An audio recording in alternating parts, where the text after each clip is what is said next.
नमस्कार, मैं हूं निकिता और आप देख रही हैं सत्यहिंदी.com। चलिए एक नजर डालते हैं अब तक की सुर्खियों पर।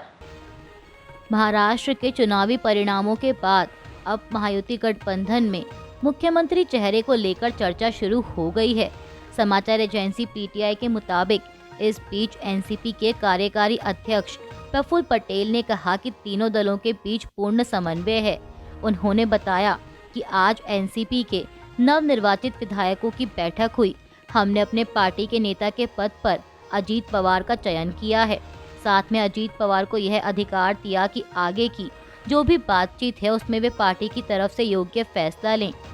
उन्होंने कहा कि सरकार में शामिल होने के फैसले का अधिकार भी अजीत पवार को दिया गया है। हमारा एक गठबंधन है तो उसमें 3 पार्टियों के बीच में जो चर्चा होगी उसमें जो अधिकार अजीत पवार को दिए गए हैं उस हिसाब से वो फैसला करेंगे। महाराष्ट्र का मुख्यमंत्री कौन होगा, इस सवाल के जवाब में उन्होंने कहा कि मुझे मुख्यमंत्री शपथ के कार्यक्रम की ठोस जानकारी नहीं है। इस बारे में तीनों पार्टियों को बैठकर बात करनी होगी। ये हर पार्टी की इच्छा हो सकती है कि मुझे नेतृत्व करने का मौका मिले, लेकिन जो कुछ भी होगा चर्चा के बाद ही होगा। आज तक इस बारे में किसी भी तरह की तीनों पार्टियों में कोई भी चर्चा नहीं हुई थी। महाराष्ट्र भाजपा प्रमुख चंद्रशेखर बावनकुले ने भी रविवार को कहा कि महायुति नेता और भाजपा नेतृत्व तय करेंगे कि राज्य का अगला मुख्यमंत्री कौन होगा। बावनकुले ने यह भी कहा कि महाराष्ट्र की जनता ने कांग्रेस को नकार दिया है।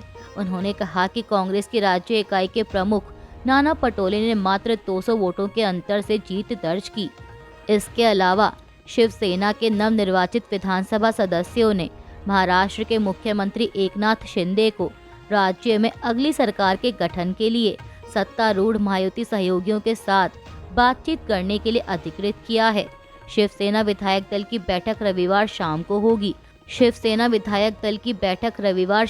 होगी, जब उसके सभी नवनिर्वाचित सदस्य मुंबई पहुंचेंगे।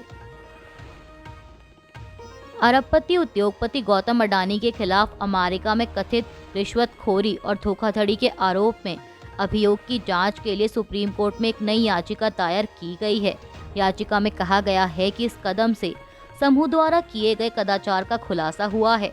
पीटीआई के मुताबिक यह याचिका अधिवक्ता विशाल तिवारी द्वारा अडानी हिंडनबर्ग विवाद में भारतीय कॉरपोरेट दिग्गज द्वारा शेयर मूल्य में हेरफेर के आरोपों के मामले में एक अंतरिम आवेदन के रूप में दायर की गई है। आपको बता दें कि बीते दिनों ही अमेरिकी न्याय विभाग ने अडानी पर 4 भारतीय राज्यों में सौर ऊर्जा अनुबंधों के लिए भारतीय अधिकारियों को 265 मिलियन अमेरिकी डॉलर यानी लगभग 2200 करोड़ रुपए की रिश्वत देने की एक विस्तृत योजना का हिस्सा होने का आरोप लगाया है। शीतकालीन सत्र से पहले सर्वदलीय बैठक पर आप नेता संजय सिंह ने कहा कि जो मुख्य मुद्दा सामने आया वह अडानी के भ्रष्टाचार का मुद्दा है, जो वैश्विक स्तर पर भारत को बदनाम कर रहा है। इसलिए इस मुद्दे पर चर्चा की जरूरत है। दूसरा मुद्दा मणिपुर हिंसा का था। राज्य पिछले 1.5 साल से चल रहा है और सरकार इसके खिलाफ कोई कार्रवाई नहीं कर रही है। तीसरा मुद्दा उत्तर प्रदेश उपचुनावों के दौरान अनियमितताओं का था, जहां लोगों को धमकाया गया और वोट डालने से रोका गया। संजय सिंह ने कहा कि अगर यही स्थिति है तो चुनाव कराने का क्या मतलब है। वक्फ बिल पर मैंने यह मुद्दा उठाया कि अगर अभी तक जेपीसी की रिपोर्ट नहीं आई है तो सरकार कैसे कह सकती है कि हम वक्फ बिल लागू करेंगे। उन्होंने कहा कि इन्हीं मुद्दों पर चर्चा हुई। बीजेडी सांसद सस्मित पात्रा ने शीतकालीन सत्र से पहले सर्वदलीय बैठक पर कहा कि बीजेडी और हमारे सम्मानित नेता नवीन पटनायक की ओर से कई मुद्दे उठाए गए और इनमें सबसे महत्वपूर्ण मुद्दा ओडिशा को विशेष राज्य का दर्जा देने की मांग है। मराठा आरक्षण कार्यकर्ता मनोज जरांगे ने रविवार को इस बात का खंडन किया कि महाराष्ट्र विधानसभा चुनावों में उनका आंदोलन कोई कारक नहीं रहा। विधानसभा चुनावों में भाजपा, शिवसेना और एनसीपी की महायुति ने जीत दर्ज की है। महायुति ने मराठावाड़ा क्षेत्र की 46 में से 40 सीटें जीती हैं, जिसमें जालना की सभी 5 सीटें भी शामिल हैं। बता दें कि यह जालना नौकरियों और शिक्षा में मराठा समुदाय के लिए आरक्षण की मांग के लिए जरांगे के आंदोलन का केंद्र है। इस साल की शुरुआत में हुए लोकसभा चुनावों में सत्तारूढ़ गठबंधन के खराब प्रदर्शन का श्रेय काफी हद तक जरांगे के विरोध को दिया गया था, खासकर उप मुख्यमंत्री और भाजपा के दिग्गज नेता देवेंद्र फडणवीस के खिलाफ उनकी तीखी टिप्पणियों को। आईपीएल की नीलामी में भारतीय विकेट कीपर ऋषभ पंत को 27 करोड़ रुपए में लखनऊ सुपर जायंट्स ने खरीदा है और इसी के साथ ऋषभ पंत अभी तक के सभी रिकॉर्ड्स को तोड़ते हुए आईपीएल इतिहास के सबसे महंगे प्लेयर बन गए हैं। आपको बता दें कि इससे ठीक पहले इसी नीलामी में श्रेयस अय्यर 26.75 करोड़ रुपए के साथ सबसे महंगे खिलाड़ी थे। उन्हें पंजाब किंग्स ने खरीदा है। ऋषभ पंत पिछले आईपीएल सीजन में दिल्ली कैपिटल्स के कप्तान थे। ऋषभ पंत को कार एक्सीडेंट के चलते 1 साल से भी अधिक लंबे समय के लिए खेल के मैदान से दूर होना पड़ा था। झारखंड की 81 विधानसभा सीटों पर हुए चुनाव में झारखंड मुक्ति मोर्चा और सहयोगी दलों ने 56 सीटों पर जीत दर्ज की है, जिसके बाद मुख्यमंत्री हेमंत सोरेन नई सरकार का दावा पेश करने राज्यपाल के ऑफिस पहुंचे। उन्होंने मीडिया से बात करते हुए कहा कि आज हमने महागठबंधन की ओर से नए सरकार के गठन की प्रक्रिया शुरू की है। आज हमने राज्यपाल के पास वर्तमान सरकार से इस्तीफा देते हुए आगामी सरकार के लिए दावा पेश किया है। उन्होंने मुझे कार्यवाहक मुख्यमंत्री का जिम्मा सौंपा है। इस दौरान कांग्रेस और आरजेडी के प्रभारी भी हमारे साथ रहे। हेमंत सोरेन ने बताया कि 28 नवंबर को शपथ ग्रहण समारोह का कार्यक्रम होगा। शिवसेना उद्धव गुट के नेता संजय राउत ने महाराष्ट्र विधानसभा चुनाव के जो परिणाम आए हैं उसके लिए पूर्व सीजेआई DY चंद्रचूड़ को जिम्मेदार ठहराया है। रविवार को संजय राउत ने मीडिया से बात करते हुए कहा कि महाराष्ट्र में जो नतीजे आए हैं वो बहुत ही चौंकाने वाले हैं। ऐसे नतीजे आने की उम्मीद किसी को नहीं थी। उन्होंने कहा कि किसी की कोई लहर नहीं थी। नरेंद्र मोदी और अमित शाह को महाराष्ट्र क्यों वोट देगा? पूरा कैंपेन उनके खिलाफ चला है। यहाँ से पूरे उद्योग को गुजरात ले जाया गया। महाराष्ट्र में किसान आत्महत्या कर रहे हैं। संजय राउत ने कहा कि ये जो नतीजे आए हैं उसके लिए अगर कोई जिम्मेदार होगा तो वो जस्टिस चंद्रचूड़ हैं। चीफ जस्टिस ऑफ इंडिया के पद पर बैठे व्यक्ति जिसने समय पर अपना निर्णय नहीं दिया, डिस्क्वालिफिकेशन के बारे में अपना जजमेंट नहीं दिया। 40 लोगों ने बेईमानी की। जिस पार्टी से चुनकर आए थे वो पार्टी छोड़कर दूसरी पार्टी में जाकर सत्ता में बैठे हैं। संविधान की रक्षा करना आपकी जिम्मेदारी है। आपने अगर निर्णय दिया होता तो ये हिम्मत आगे कोई नहीं करता। उन्होंने कहा कि आप आज भी वो खिड़की दरवाजे खुले रखकर रिटायर हो गए और अब कोई भी किसी भी तरह से पार्टी बदल सकता है या अपनी पार्टी को छोड़कर सरकार बना सकता है। राउत ने कहा कि इतिहास चंद्रचूड़ साहब को कभी माफ नहीं करेगा। बहुजन समाज पार्टी प्रमुख मायावती ने रविवार को कहा है कि जब तक फर्जी वोटों को डालने से रोकने के लिए चुनाव आयोग कोई कदम नहीं उठाता है तब तक उनकी पार्टी कोई भी उपचुनाव नहीं लड़ेगी।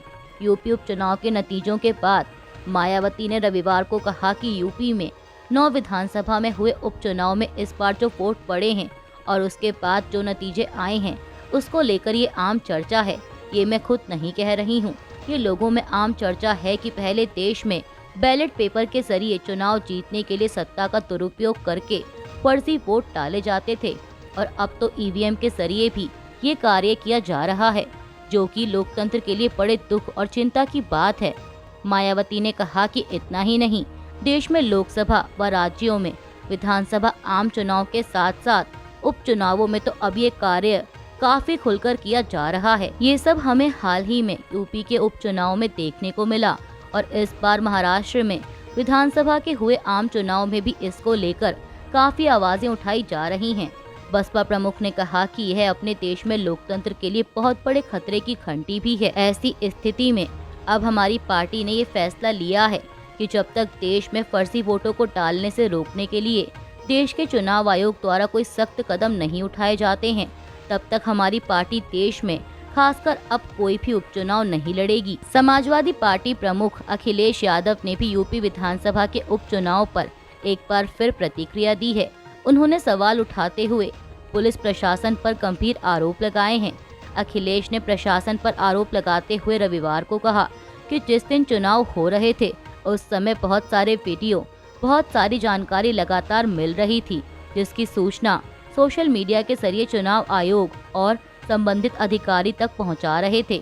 मैंने कुंदरकी के समाजवादी पार्टी के प्रत्याशी का वीडियो देखा था।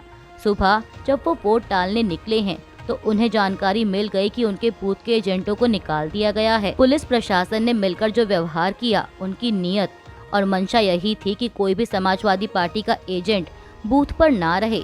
जानबूझकर प्रशासन ने खासकर पुलिस के निर्देश पर सभी बूथ एजेंटों को लगभग निकाल दिया और बड़े पैमाने पर जहां समाजवादी पार्टी के समर्थक थे, जो समाजवादी पार्टी को वोट देना चाहते थे, उन्हें रोक दिया गया। अखिलेश यादव ने सवाल करते हुए आगे कहा कि अगर वोटर को रोक दिया गया है तो वोट किसने डाले? अगर उन बूथों पर समाजवादी पार्टी का वोटर नहीं पहुंचा है, हमारे प्रत्याशी के समर्थक नहीं पहुंचे हैं, तो वोट किसने डाला है? सपा प्रमुख ने कहा कि ये बड़ा गंभीर विषय है और इसके साथ साथ 2 तरह की पर्ची होना, जिसमें लाल मार्क वाली और दूसरी सामान्य तरह की पर्ची होना। जिस दिन वोट पड़ रहे थे उस दिन भी हमने कहा था कि इस तरह की व्यवस्था प्रशासन ने बनाई है और जिसके कारण इस तरह का भेदभाव किया है। अखिलेश बोले कि यहाँ वो साथी बैठे हैं जिनका वोट था लेकिन वोट डालने नहीं पहुँचे। समाजवादी पार्टी के मुखिया और उत्तर प्रदेश के पूर्व मुख्यमंत्री अखिलेश यादव ने संभल में हुई हिंसा पर भी बयान दिया है। अखिलेश ने कहा कि संभल में गंभीर घटना हुई है, वहाँ सर्वे हो चुका था, चुनाव की चर्चा ना हो पाए इसलिए जानबूझकर सर्वे की टीम भेजी गई जिससे कि माहौल खराब हो जाए। अखिलेश ने कहा कि जानकारी मिली है कि कई लोगों को चोट पहुंची है और कई लोग घायल हैं। एक नौजवान नईम की जान चली गई। सपा प्रमुख ने पूछा कि आखिरकार जब सर्वे हो चुका था तब सरकार ने दोबारा बिना तैयारी के सर्वे क्यों कराया? उन्होंने यूपी सरकार पर सीधे निशाना साधते हुए कहा कि ये जानबूझकर किया गया है, ये जानबूझकर सरकार ने कराया है। ये जो संभल में हुआ है बीजेपी सरकार, प्रशासन सबने मिलकर कराया है, जिससे कि चुनाव की धांधली पर, चुनाव की बेईमानी पर चर्चा ना हो सके। उत्तर प्रदेश के संभल में शाही जामा मस्जिद के सर्वे के दौरान स्थानीय लोगों का हिंसक विरोध देखने को मिला।